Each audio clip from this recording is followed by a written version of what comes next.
तर आपण रायरेश्वराच्या देवालयात आहोत. सुमारे 400 वर्षापूर्वी म्हणजेच 1645 साली शिवराय व मावळे मंडळी येथे जमली होती. त्यांनी रायरेश्वराच्या साक्षीने स्वतंत्र हिंदवी स्वराज्य स्थापन करण्याची येथे शपथ घेतली. तेच हे रायरेश्वराचे देवालय.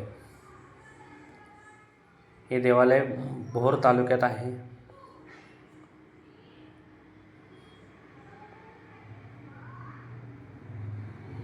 सर्वांनी मोठ्या संख्येने याला लाईक करा.